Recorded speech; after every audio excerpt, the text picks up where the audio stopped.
Welcome to Usmle Sarthi. We are committed to empowering IMGs. We're excited to guide you on your match journey. Don't forget to click subscribe and turn on notifications so you can get notified whenever we add new content. Also, follow us on Instagram and Twitter for the latest tips and tricks regarding everything USMLE. Now, let's dive into it. All right, good morning, good afternoon, good evening from wherever you have joined. Welcome to day 2 of our webinar. So today the focus is research, why research has become very important in the match. What actually does research mean? What type of publications can be there? Home country research versus US research, full-time research, versus online research. All of that we will discuss today, and you will hear from a host of speakers on the panel. Most of them are either Sarthi panelists and or Sarthi students, and they have been involved in research in one way or the other. Just a housekeeping thing, you can ask questions in the chat. So, we'll take questions in the chat as well, but we would want the speaker to kind of finish their talk and then we move on. The other thing, we may ask questions of you if you want to get some discounts, so pop quiz kind of a style. So based on the speaker's content, we may ask you questions, and if you get the right answer, the first person to get the right answer, we'll get discount. So this is just some fun activity. So in terms of starting, the first speaker is going to be Dr. Nishant Kodumri. He is actually assistant professor of vascular neurology at University of South Carolina School of Medicine, and he's been helping students, I guess, for the last 5 years now. So he'll kick off and he'll talk about the importance of research. Then after that, we'll hear from other speakers. We'll have Rohan Kumar, who is going into the match cycle, or who has already gone into the match cycle, just waiting, I guess, for the results on importance of research. After that, we'll have Shravani, who will talk about how to become more productive in research. She's also a 2024 applicant waiting for her match results, already has 12 publications. So she can definitely talk about how you should be more productive. How can you be more productive and managing research as you prepare for residency?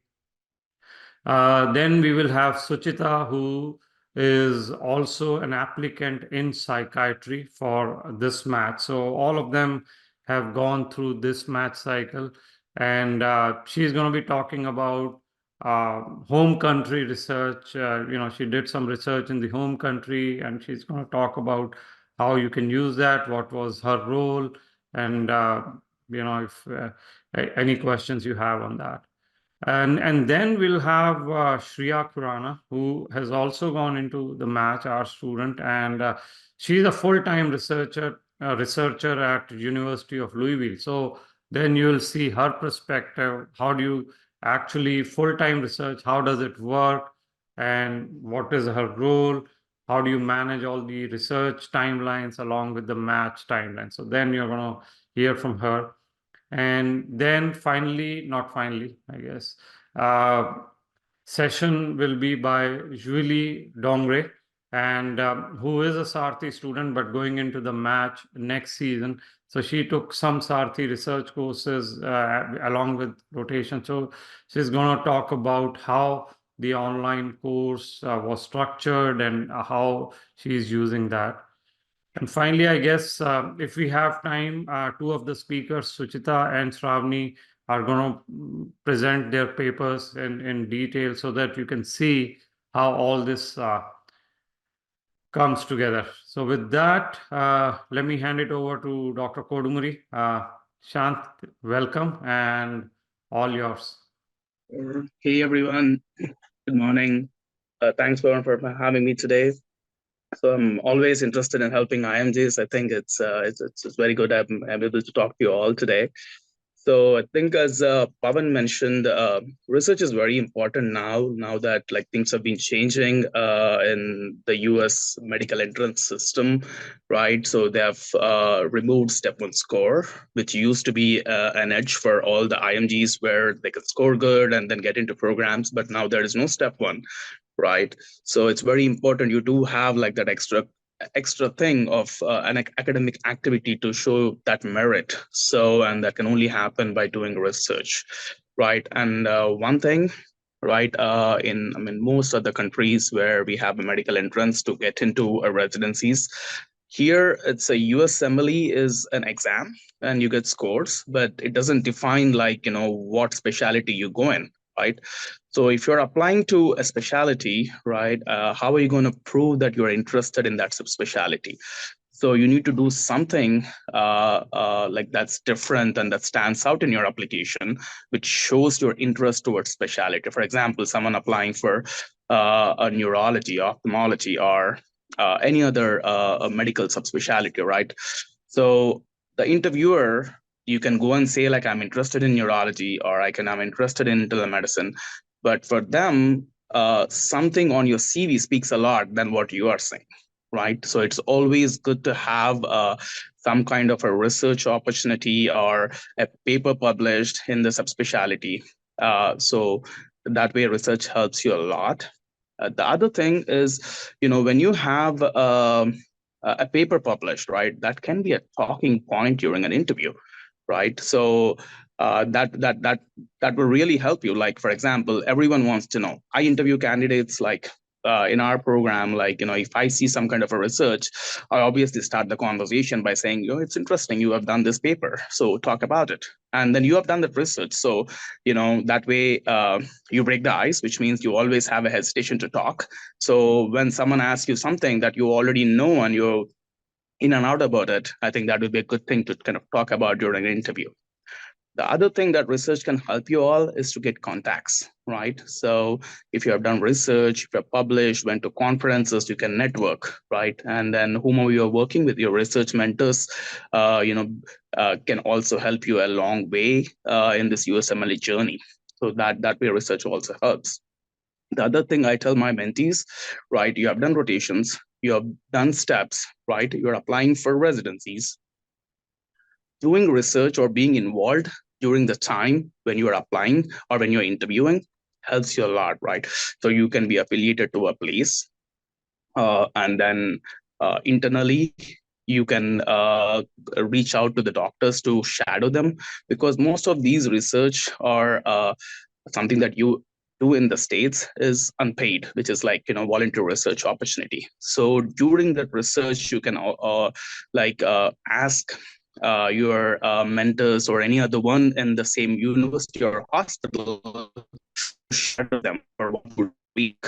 So having that research or establishing in a department in the university or someplace gives you a lot of opportunities. So I think research, I tell all my mentees, like, once you have done with all rotations, you have to look for some kind of a research opportunity. Uh, and I think, it takes you a long way, right? And way to look for this research, right? So, there are a lot of places people want some help, like, I did some research during my residency and fellowship. I have a lot of ideas to do stuff, right? But with my current clinical responsibilities, I would not have much time to spend, right? So there'll be a lot of doctors, like, so you where they have research ideas. So if someone can take those research ideas ahead, I think everyone will be happy if you are willing to help them, right? So you always have to write emails to a lot of doctors, right? So that is so look online, look at the university profiles, email them. When you email faculty, tell them what you're going to offer them, right? Rather than saying that I'm interested in research. Instead, you can say like, where you are right now, what are you trying to do in your career, and what can you offer them, right? So I have this much time.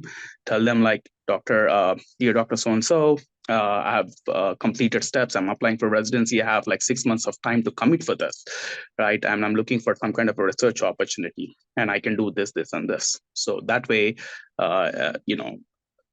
they can respond well, and then you can get an opportunity. Sometimes it takes like 1,000 emails to get one response, but that's fine. You should just keep on emailing.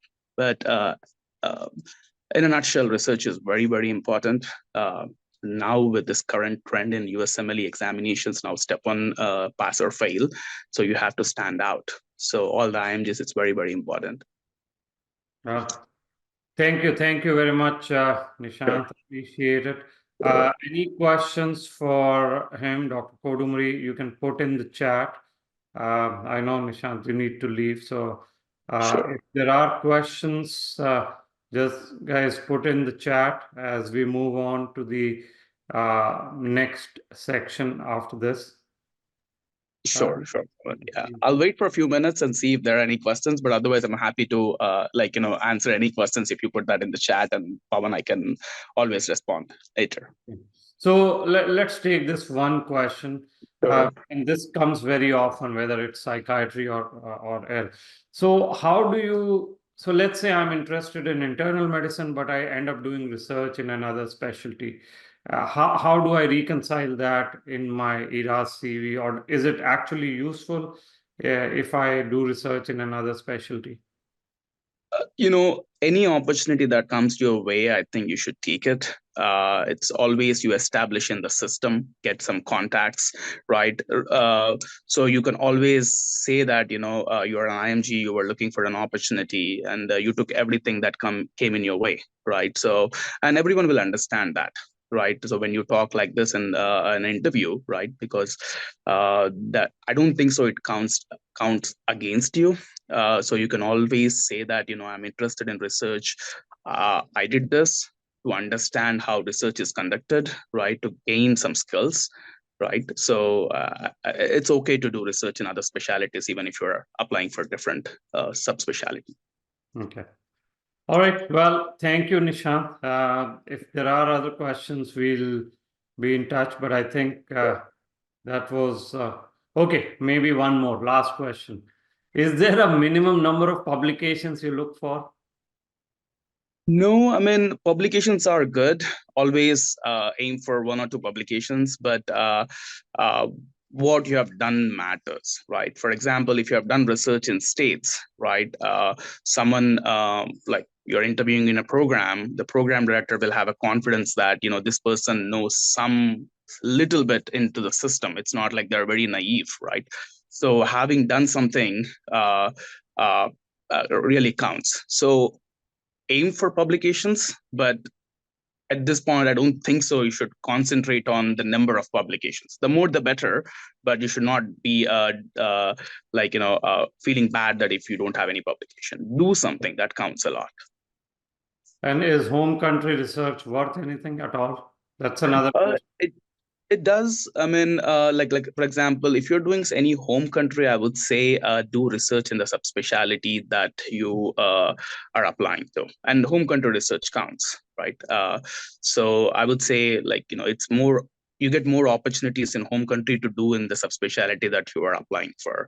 I would aim that. But in case if you did not, you can always do even in home countries, there are research methodology courses. Sometimes you are a graduate and then you have some time in your CV, right? 6 months, you can just join an online research methodology course or do some research. And then that you can put in your CV. That way it counts that, you don't have any gap after your graduation. Well, finally, thank you. Sure. Much appreciate your time, Nishant, and hope to see you in one of our next webinars. Sure, Pawan. Yeah, thanks for having me. All the best, everyone. Thank you. Bye. Thanks. All right, let's move on. And our next speaker is Rohan Kumar. So Rohan, why don't you introduce yourself and then take it away? Thank you. Thank you very much. Good morning, everyone. I'm Rohan Kumar, and I'm a medical school graduate from Postgraduate Institute of Medical Sciences, Rohtak in India. And I have diverse clinical experiences in India, Oman, and the United States. and I am an applicant for the Internal Medicine 2024 residency match cycle. And I am eagerly and anxiously waiting for the match results. Thank you, Pawan sir, for arranging this conference on research and publications. Today, I'll be speaking briefly about why research is important and how it helped me in my journey. What I have gathered from my experiences and interaction with residents and faculty during my rotations and clinical experiences is that program directors in general like to see research on paper in the application, and research is highly valued in the USA residency application process across various specialties. To quote statistics, aggregate data from the 2021 National Residency Matching Program Director Survey shows that 41% of all program directors consider involvement in research when extending interview offers, and 29.8% of all program directors considered research for rank list decisions. In the competitive residency application process, experience in research can help differentiate applicants from their peers. What it does is it demonstrates a commitment to the specialty and a willingness to go above and beyond. Speaking with respect to university and community programs, in university programs, research may hold even more importance due to the emphasis on academic excellence and scholarly activities. University based programs often have robust research infrastructure, access to resources, and faculty mentors who actively engage residents in research endeavors. Candidates applying to university programs are expected to demonstrate a strong interest in research and a potential for scholarly contributions to whatever specialty they have chosen. On the other hand, community programs also value research experience, although the emphasis may vary depending on the program's focus and resources. While community programs may not have the same level of infrastructure for research as university programs, they still recognize the importance of research. How research helped me in my journey during my interviews. Program directors and faculty of most programs asked me about my research experience and my involvement in research in one way or the other. I think what helped me was having diversity in my research projects. When I say this, what I mean to say is that if you have opportunities for multiple research papers, try to diversify your research portfolio. When I say this, try to be involved in different types of research papers like case reports, abstracts, poster presentations, literature review, or a systematic review, or quality improvement project. Try to get different types of research papers under your umbrella. This would show the program directors and the programs that you are enthusiastic about research and that you have a well rounded approach to academic inquiry and scholarship. Medicine is a constantly evolving field, and evidence based medicine is the only medicine physicians practice in the United States. Research experience keeps you at the forefront of these developments. When you engage actively in these projects, you are exposed to the latest studies, breakthroughs, innovations, and the programs like to see this as it is something that shows them yes, this candidate can work and excel in our system. ACGME guidelines state that every resident must partake in at least one quality improvement project in their residency, and it is now compulsory in most programs. So I think I did a quality improvement project in my clinical practice where I did an audit of diabetes care, and I think that also helped me a lot. As you all are already aware, but I would like to elaborate and touch a bit on, is that research on your ERAS application can be a part of one of your 10 experiences, or it can be in the publication section.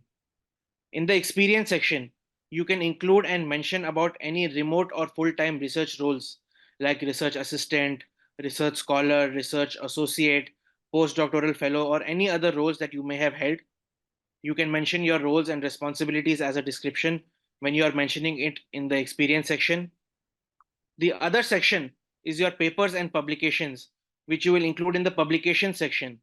This would be predominantly under subheadings in which in the application there is a drop down menu, and depending on the type of project that you have worked on, it can be either a poster presentation, it can be a peer reviewed journal article or abstract which is published, it could be a peer reviewed journal article or abstract which is other than published.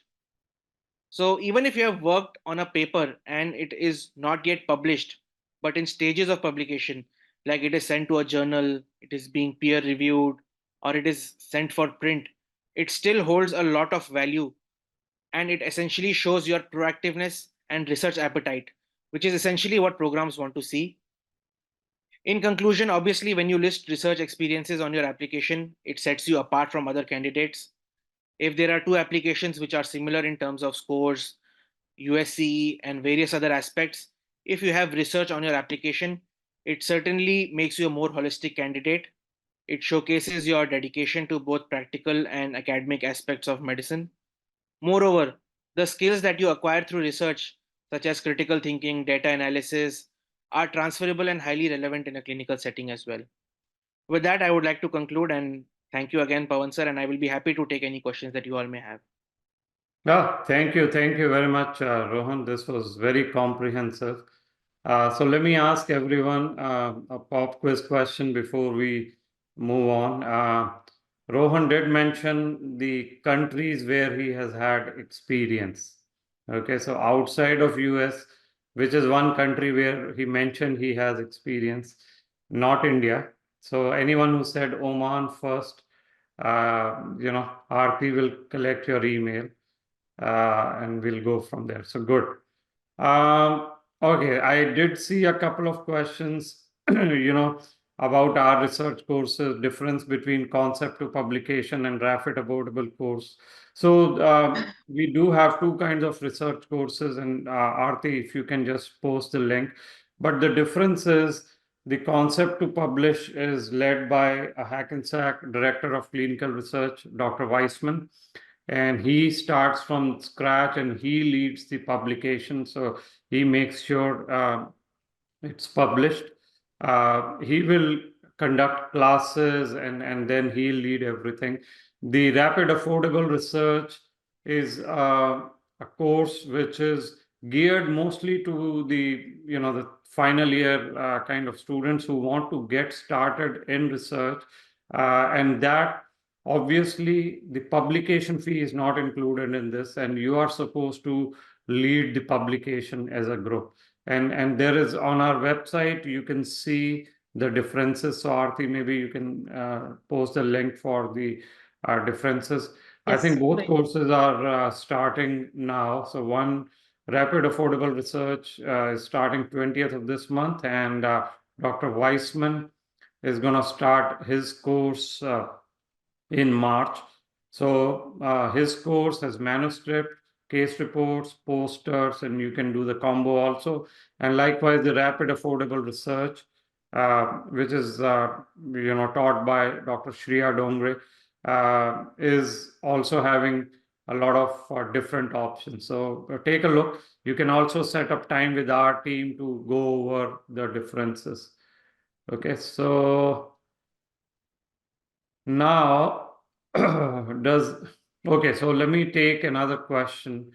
Does it matter which journal it is published in? So each journal has an impact factor. So something is better than nothing, obviously. And when it comes to publication, yes, if you are comparing, then each journal has an impact factor, and then there are indices. So there is PubMed index, there is Scopus. So, all this does make a difference, but start the research journey first. And once you get experience, then you can get into, what is the impact factor and which journal and which index. But yes, it does matter. Okay, so let's move on. Our next speaker is Shravani. And like I said, she has had 12 publications, so very prolific. And she's going to talk about how do you manage all of this and how can you be more productive. So Shravani, over to you. Thank you, Pawan, for having me here today. So my name is Shravani Komuru, and I'm a 2024 match applicant. I'm applying for internal medicine. So I would like to talk about how I managed research and preparing for STEP exams simultaneously. I started my research journey around the time of my internship. So that was when I first started helping my seniors from medical school, the postgraduate seniors who were doing their theses. I started off by collecting data for them and helping them to edit their posters for presentations. my actual proper research journey, which involved writing manuscripts, heading my own research projects, actually started when I came to the US to do my clinical rotations. I was very fortunate that I met with a group of residents who had their own research group in their residency program. And while I was working in that rotation, while I was in that rotation, I had an opportunity to collaborate with them. And that is where I kicked off my research journey. So initially, I started helping them by just writing the manuscripts from the data that they already had, writing, editing, submitting to journals, answering reviewer questions. After about 6 months of doing that, I felt I needed to enhance my skills and be able to lead my own research projects. So from one of the mentors I met through Sarthi, I got a recommendation to complete the Catalyst workshop. So what the Catalyst workshop basically is that it's a 50-hour online course which helps you to begin and end a research projects. So that is from scratch to the end.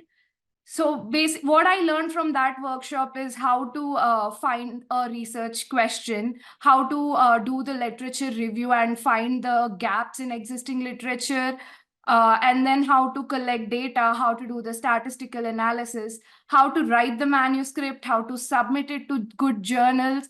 And whenever we submit a paper to the journal, there is peer review, and then we have to answer to the comments. So addressing those comments effectively was also a part of the workshop.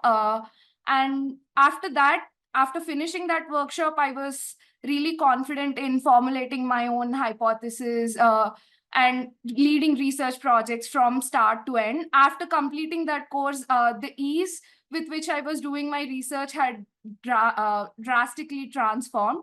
So that is how I managed to do research simultaneously while I was preparing for step 1 and step 2 exams. So to be more productive during this time, what I made sure was I did not look at research something which is outside of my residency application. It was always a part of my residency application. I made sure to dedicate some time each day to my research. So for example, if I had a research project going on, I would allocate like a week or two for data collection. Then I would sit with one of my statisticians who helped me through this process for another week, and then for manuscript writing for 2-3 days and so on. It is always helpful to be a member in a group or even lead your own group where you can work with your colleagues, and with the help of some mentors, you can kickstart your own projects. And moving on, I would say that always be specific in what you want to research about. So yeah, I did a few projects outside of my specialty of interest, but I would say that although it's nice to have those publications in my CV, I would say sticking to, for example, I'm applying to internal medicine. A program director would obviously want to talk about publications that I had in various subspecialties of internal medicine. So pick that very wisely, and it can get exhausting, it can get daunting at some times. So always try to read as many published papers as possible. So that helps you to have a broad perspective of what research has already been done, where are the literature gaps, what can you do to fill those literature gaps. And one thing that I think most IMGs, including myself, failed to do was to attend national conferences and submit papers and posters. I couldn't do that while I was applying for the 2024 match, but I was fortunate enough to submit a couple of my abstracts to national conferences, which are going to be held in 2024.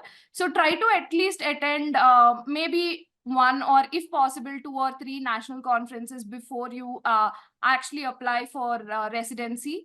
So in my view, it helps you to showcase your research skills, gain some perspective, and moreover, you can network with a lot of physicians, residents, and attendings who are coming to that conference from different parts of the country. So that's how I would say you can be more productive and manage research while doing STEP exams and preparing for residency. Oh, thank you. Thank you, Shravani. In fact, this is very impressive. I mean, you started even in your home country helping your seniors. So there seems to be a very, very comprehensive plan in place that you executed. So no wonder you had 12 plus publications. So that I think is very impressive. So all of you who are still in medical school or final year and planning the USMLE journey, I think Shravani has set a very good example. So if you follow that kind of a roadmap, I think it'll be you will see that research is easy and you will be very prolific. So so Shravani, a question is, where can we get a list of these national conferences that you mentioned? Is there a comprehensive URL which lists everything? To my knowledge, I haven't come across that URL, but there are basically, if you go on the internet and just enter national conferences in the US in 2024, you will get all these lists. And also ACP, the American College of Physicians, I'm a member in that, and I get some information from there, and I get some other information from my research mentors, the resident group that I was talking about earlier. So once you get into that, you will basically find out research like the conference lists or independent conferences. So I haven't come across a very comprehensive URL so far, but once you start your research, you will definitely come across those conferences. Okay. Thank you. Thank you very much, Shravani. All right, before we move on, I do want to take up a question. The question was, how many publications are needed in, I think the question was IM, but this is a very standard question we get. So there is no fixed number, let me put it this way, but NRMP does publish this data also. What they publish is two things, and if you Google NRMP, you'll see all their reports. So one of the things that they do publish is mean number of abstracts, presentations, and publications. So they pull data from your ERAS application and they do the analysis. So they do have it, and I'm going to give you for internal medicine. You can look it up for other specialties also. We have a couple of videos on that as well.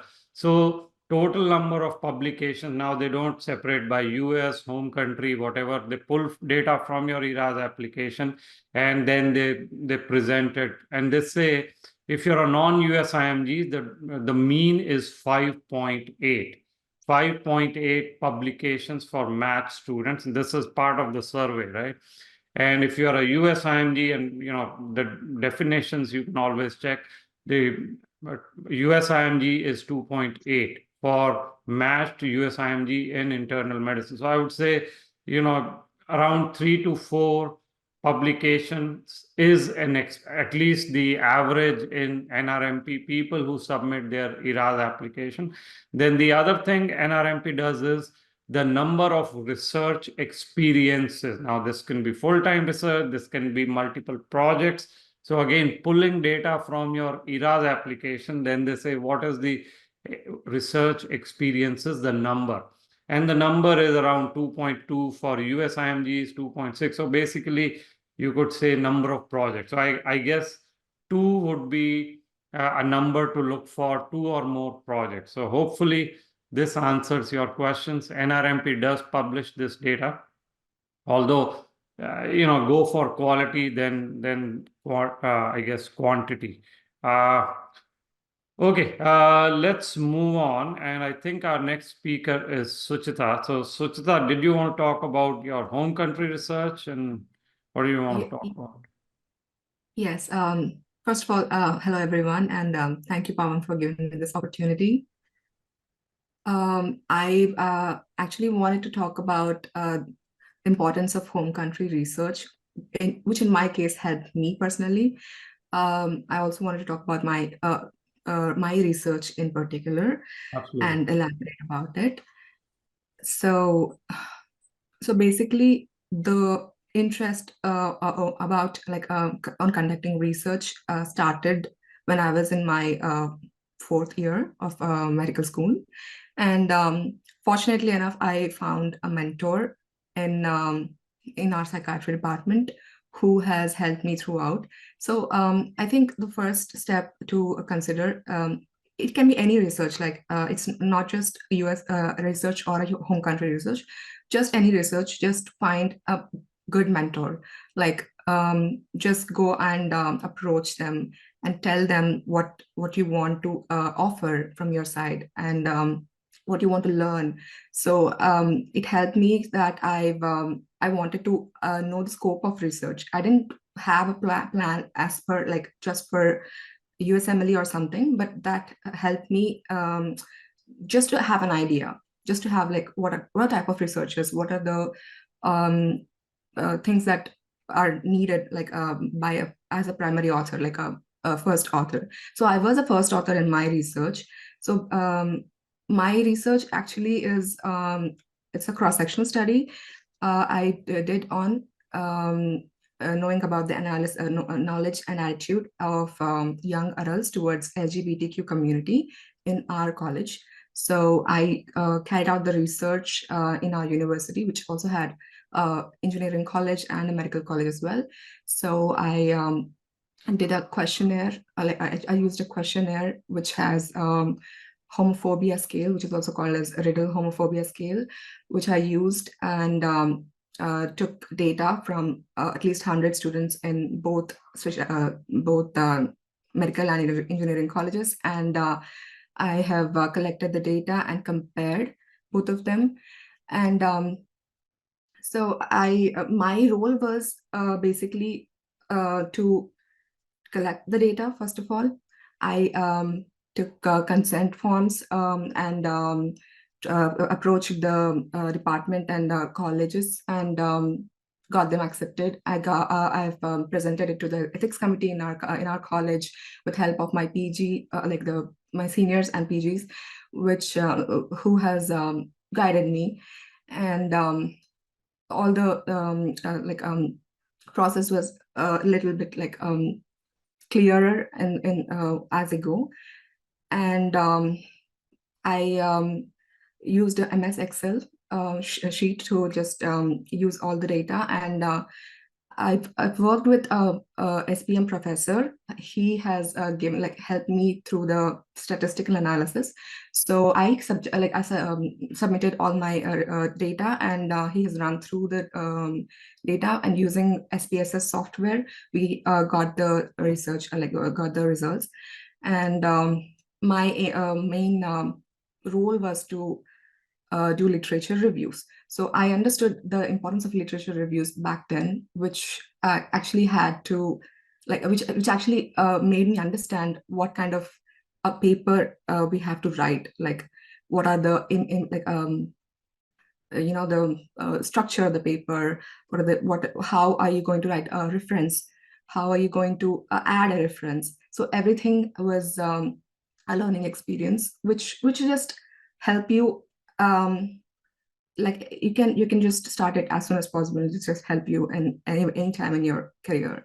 So yes, so the statistical analysis was done with using the SPSS software and EPI info software.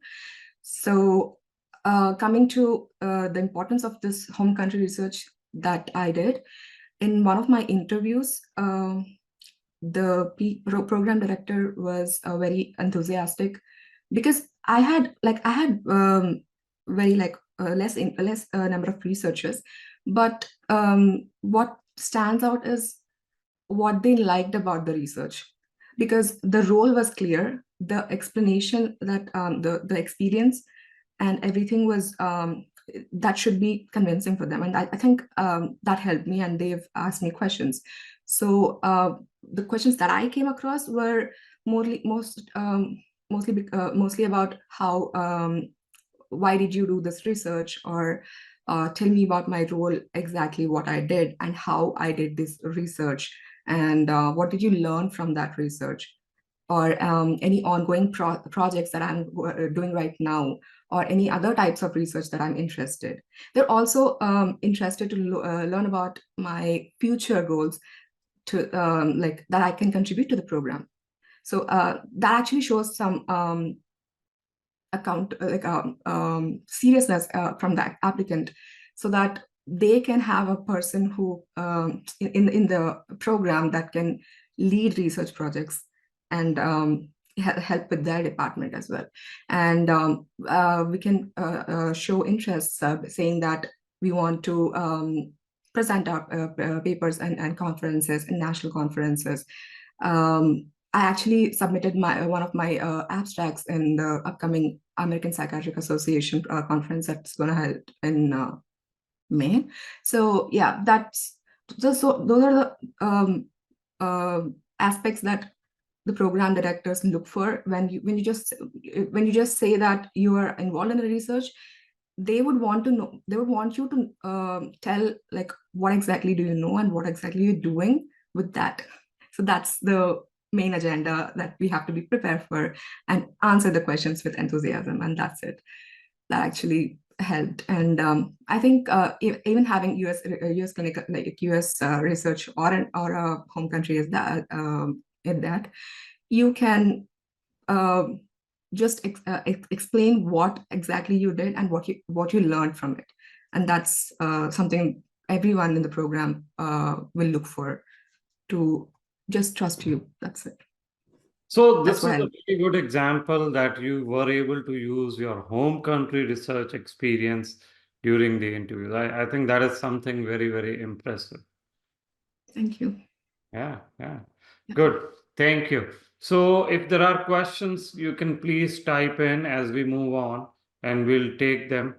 And our next speaker is Shreya Khurana. Now, this is a different angle altogether because she is a full-time researcher here in the US. So, her perspective on research and how she used it during the interviews or during her math journey would be very different. So, Shreya, welcome and over to you. So tell us, a bit about yourself, and then you can start. Thank you, Pavan sir. Hello, everyone. My name is Shreya Khurana. I'm a graduate of Kasturba Medical College, Manipal. I am also an ERAS residency applicant of the current cycle. I applied in internal medicine, and I am working as a full-time researcher at the University of Louisville. And I have been here since 2.5 years. And it is clinical research, and it's really helped me build my CV. And I think being a sort of old grad, since I graduated in 2019, it has helped me because I had stuff to show that I have been doing for the past years. So anyone who is studying for STEPS and wants to do something while studying for STEPS, I think research is a good way to go, because that's what I did. I would do full-time research and come home in the evening and study for my STEP exams. So for full-time research, I work Monday to Friday, sometimes even Saturday, Sunday if it gets very busy. And the good thing about my research is that it's clinical research. So I work on clinical trials like phase 1 trial, phase 2 trial, phase 3 trial, prospective studies. And this is good because program directors are really concerned about researchers if they have been clinically involved, if they have experience with patients. And as a clinical researcher, you can confidently say, because I have been involved in patient care, I do interact with patients, I perform physical exams, I take history from them. That's part of all the research studies that I'm doing. So I've been doing it daily. So whenever I was asked in interviews, if I've been clinically involved, I could very confidently say that and tell them everything that I have been involved in. Like one of the studies that we're doing, we were testing a stethoscope. So for that, I would auscultate patients and also do a lung ultrasound on the patients. So I always mention this in all my interviews, and the program directors were reassured, since I was doing lung ultrasounds, that I was clinically sound. So that's where I think clinical research helped me, as opposed to basic research or translational research where you're working in the lab all the time. I don't know how beneficial that would be, and how would you explain your involvement with patients if you're just working in the lab. So my advice would be to stick to the clinical side. It would really give you an edge. And another way that this position helped me was since I was in the US, I got very familiarized with the EMR here. I worked on Cerner, I worked on Epic, and the attending I worked with was really nice. He sort of became my mentor. That doesn't always happen because I have a bunch of friends who are doing research, and they're not very they don't have the mentor-mentee relationship with their attending.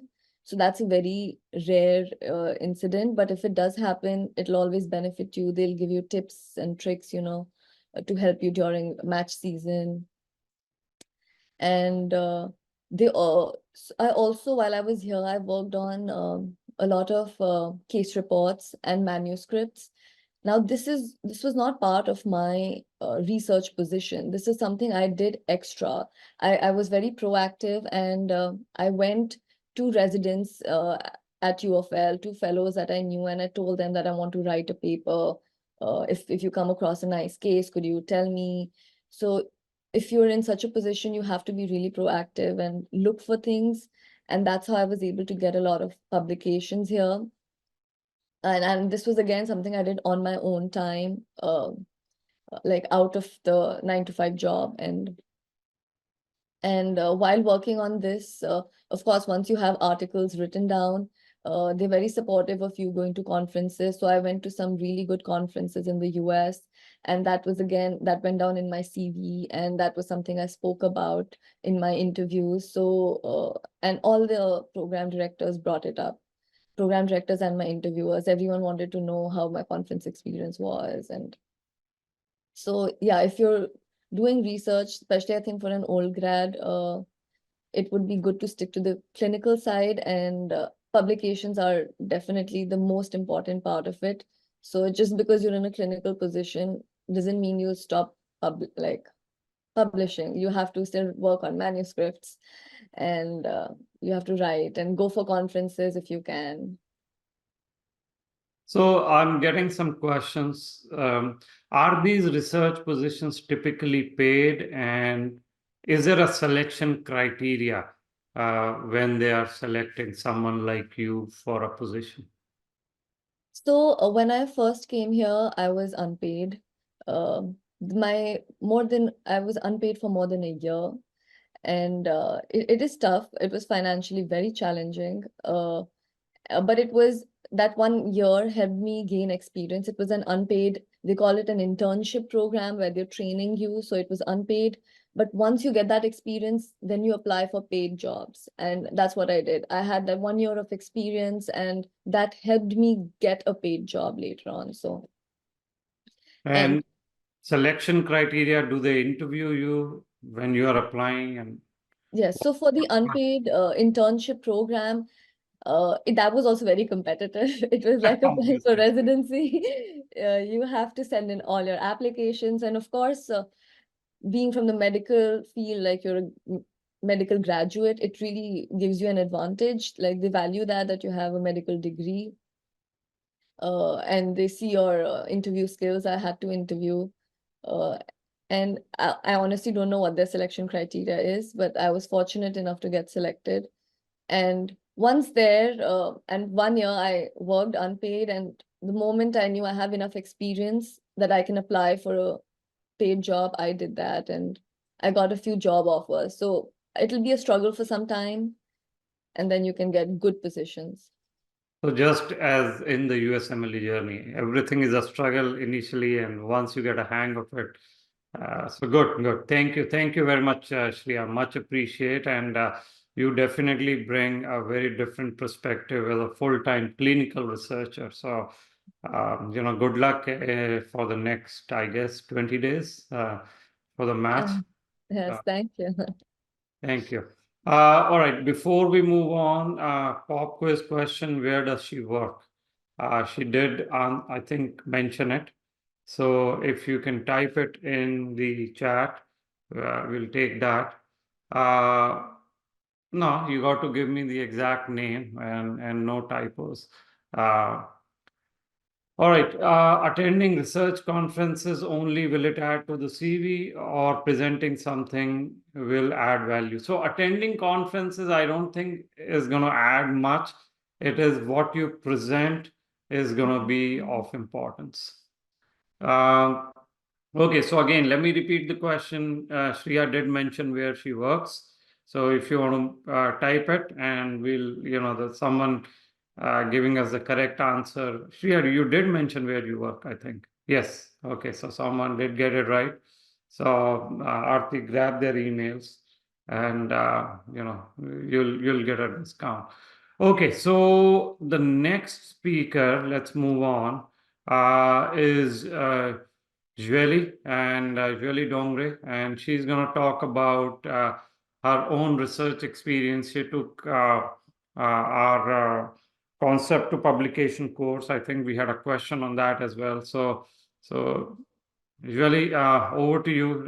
Talk about how this course was, and what did you learn in different classes, how the work was structured, and all that. Yeah. Hi everyone. I'm Zuili Dongre. I'm a graduate from Srimati Kashibai Navle Medical College in Pune, Maharashtra. I opted for the Hackensack combo, which comprises of 3 hands-on rotations, 1 tele-rotation, and 2 research publications over a period of around 5 to 6 months. The 2 research publications, I did them under Dr. Wiseman. And today I'm going to speak about my experience during the research course.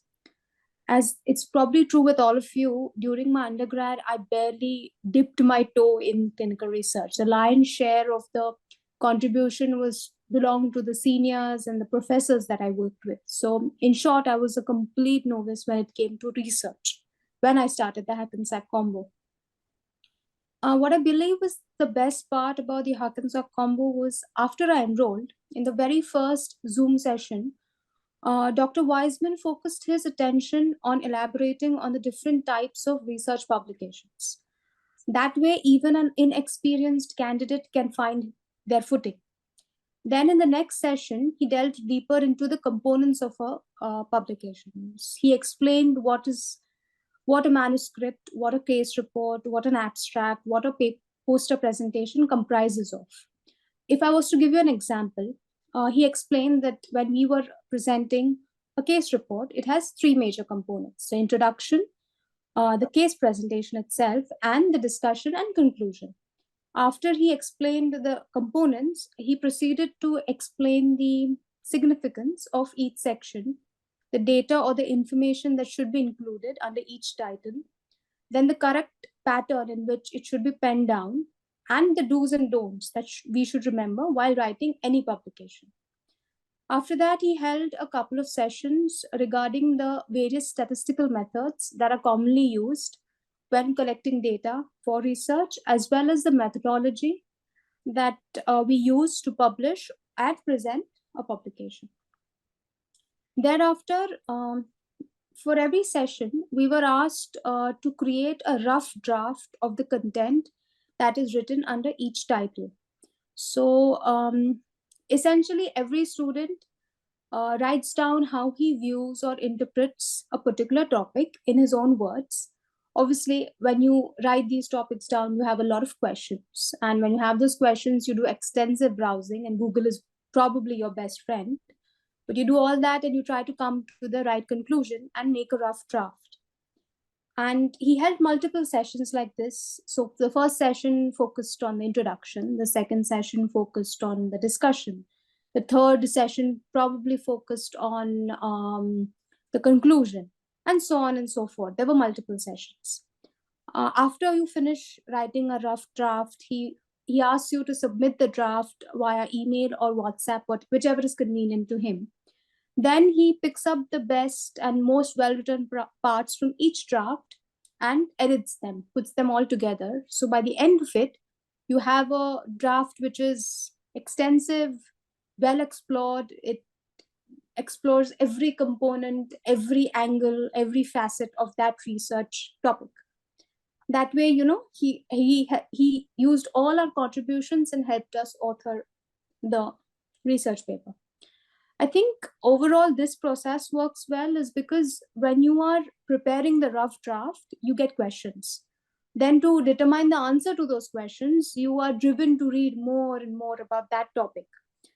You also feel that it's mandatory to pen down the accurate information. So you keep investigating more and more sources, and over time you have elaborate, concise, yet descriptive content under that title. And all of this in the end, it all contributes to expanding your own knowledge base also. Also, as you go through this process, the participants, they become very familiar with the process. So because of this familiarity, the next time you do it, you already know, I have to write down the introduction, I have to present the case, then I have to discuss why the case is important. And then after I've discussed that the case is important, I have to conclude, which is what most people will use. Also, I feel this method, it opens up a communication channel. So if you have doubts, if you have queries, or if there are any difficulties that you experience while writing or in understanding the content, you can discuss it openly with the group in which you're taking part. So I think overall it will help you come up with questions that you've always felt that you wanted to ask but never have been able to. Also, it improves your vocabulary because you're writing, I mean, most of you, I'm sure, like excellent speakers, but when you're writing something down as a draft, you take great pain to ensure that it's grammatically correct, syntax is correct, the words that are used are appropriate for that situation. So overall, it's like you get experience in how to write medical literature. I think overall, the whole process is more like it's delayed gratification. You work for a few weeks, very hard work, extensive browsing, all of which is guided by Dr. Wiseman. And then after a few weeks, you have a final draft and you see it and you know what delayed gratification is. Then, and also you obviously add strength to your CV because you are helping in a publication. So I think overall, the concept to publication approach is very comprehensive. It's all encompassing. It literally helps you with every step that you would encounter while writing a research publication. Thank you. Thank you, Julie. Very, very comprehensive. Thank you. And, I think Shreya has just typed in some conferences that you can consider. So, Shravani and Suchita, did we have your paper to present next? Are you guys ready? Yeah, I am Okay, ready. so so as we wrap up this conference, I had requested Suchita and Shravani to just show you and bring it all together. What does it actually mean? What is a publication? So that's the idea of the last session. So Suchita, maybe we'll just start with you, and Shravani will go to you next. So just give us an idea of what we all spoke about. What is a publication, and show them what it is. Right? Sure. Yeah. So I'm gonna just share my screen. Sure.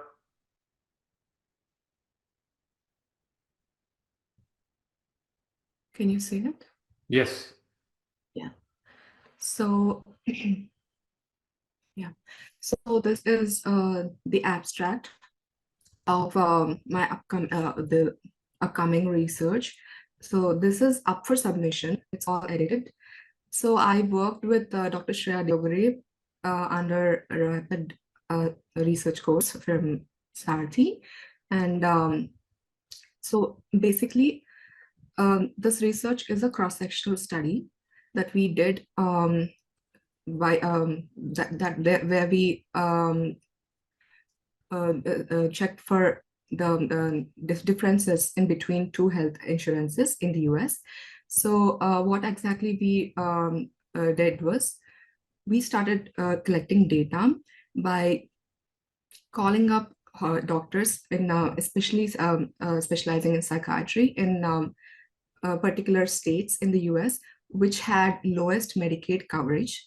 So our aim was basically to compare two health insurances, one of which was Medicaid, which is a government issued insurance, and another one was private insurance, which is Cigna. And we wanted to analyze differences in mental health service availability based on the different types of health insurances.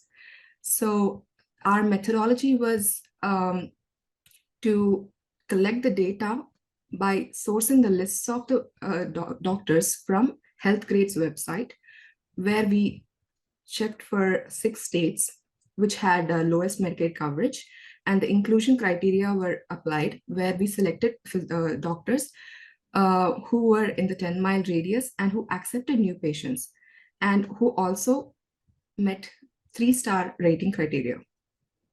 So we made a case scenario wherein the patient had complaints of depression, and we explained the situation, and we wanted to know what the waiting time is based on the health insurance that the patient possessed. So we made this case scenario and collected the data. The data collection was for a week, and the statistical analysis was done using Strata Corp 2023. So the results showed that of the 73 physicians that we screened, only 36 doctors have met the inclusion criteria. And unfortunately, there was no significant association that has been found between both of the insurances across all the states. There were a lot of waiting times associated with both of the insurances, considering psychiatry being so rare, like having notoriously famous for having longest waiting times, and there was a lack of significant association with the insurance type, nevertheless. So the conclusion that we made was this: by this study, it highlights the disparities in healthcare access. But the whole thing was there was absolute necessity for future research studies that should focus on a broader population coverage and also address the disparities through increased healthcare professional availability, like having more doctors in an area. So all the states that we have, the cities that we called up were having very less number of doctors, just like maybe 10 or 5 per city, which was not giving, not useful for having a robust data. So this actually made a conclusion that further research is important in this aspect, and there is a very limited research on healthcare access based on health insurances. So that was about my paper and why we did this research and why it would help, in the further studies that can be based off of this research. So yeah, that's about it. Thank you. Thank you, Suchita. So one question, and for audience, this was our rapid affordable research. And how long did the entire process take from starting of the class till the final publication? So we still didn't publish this paper. It's up for publication. Right. So it took 3 to 4 weeks. So Dr. Shreya Deogre has taken multiple sessions and has explained each and every aspect of the research and the protocol of the paper and everything. And she made sure that everyone has understood. So that really took 1 week or 10 days time, where she completed the classes. And then we started data collection. It took a week or so from everyone to complete our data collection. And after that, we also had classes on how to write a paper and how to edit and put data into the paper, and how to write the sentence formation also.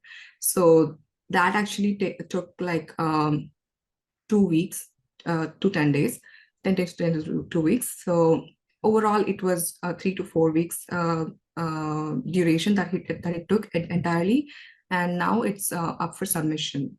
So yeah. Thank you very much, Suchita. Much appreciate your presentation.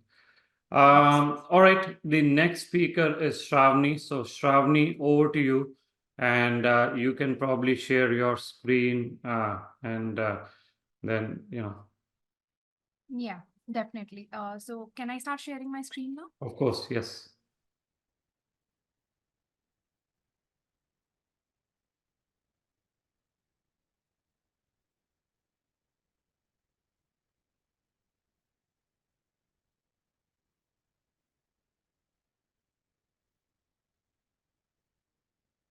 Can everybody see what I'm sharing?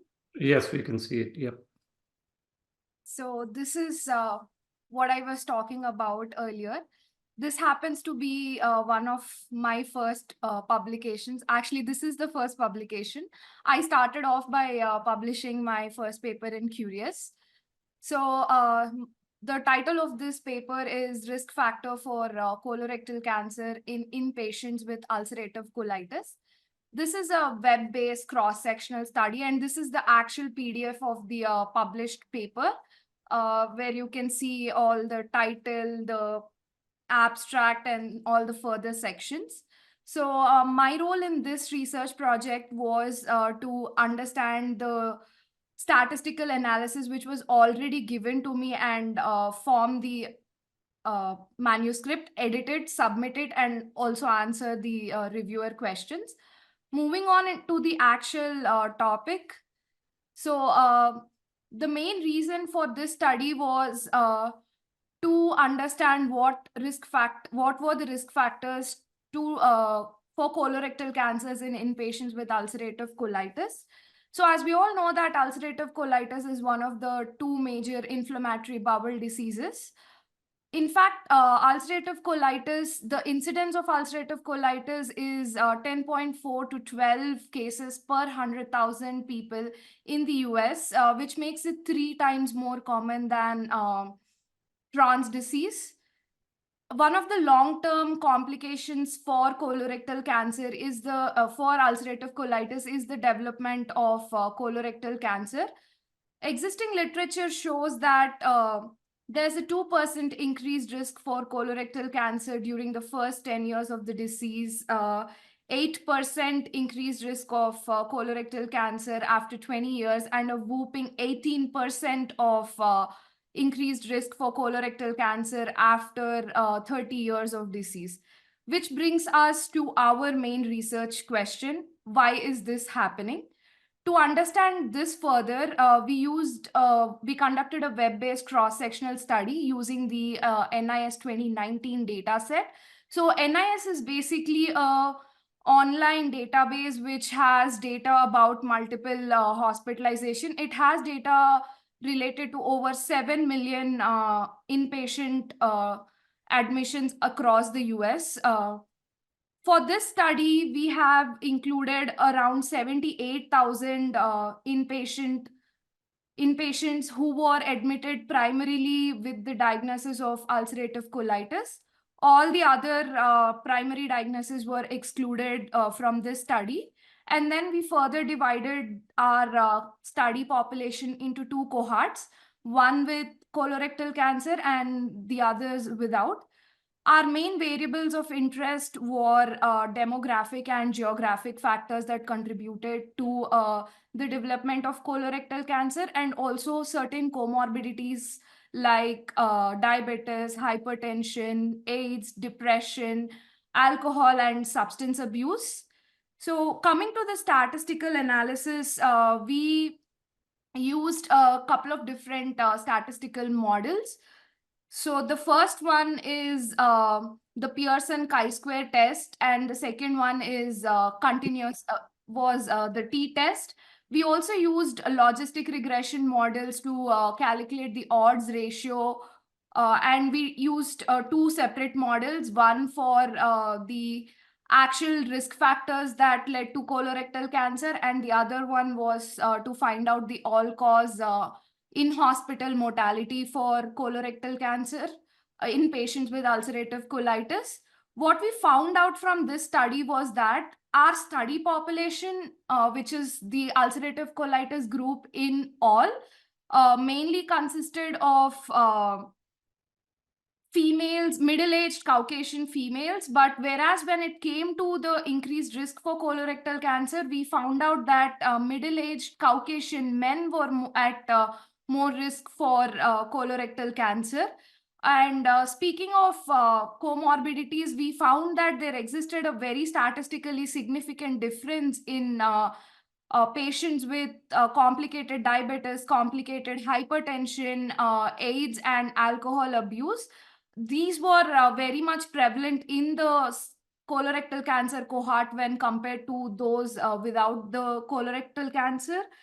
And when it came to the mortality predictors, we found that patients with ulcerative colitis and colorectal cancer together had around 41% increased risk of, around 41 times increased risk of mortality compared to those without. So what we learned from this study is that we needed better screening protocols on who to pick for screening and on who to be more cautious when we are dealing with.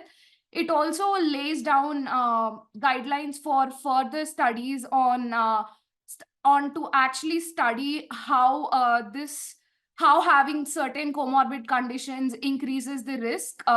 Because this is just a web-based cross-sectional studies, we could not establish causal relationship. So like, is actually depression is actual diabetes with complication or actual hypertension with complications is leading to the presence of colorectal cancer, or how is it impacting the total pathogenesis? So we could not establish that. And what we learned from our study is that maybe future studies could aim at establishing a causal relationship. So that is what we learned about, we learned through this whole process. So yeah, that's about it. Thank you so much. Thank you. Thank you both. Now, I do have questions that are coming up. So I think one of the common questions we get is about the data set. So you mentioned the NIS data set. Is this accessible? Do I have to take subscription? How do I access this kind of a data set? And what are the common data sets that we can use for research? So in my experience, I have worked with NIS, which is the Nationwide Inpatient Sample, and I also worked with the CDC Wonder database. CDC Wonder database, you can actually use it for free, but the NIS is not free. You need to actually have a subscription to access the NIS dataset, and it is expensive also. But I was given access by my research group. Our research group actually had access to the NIS data set.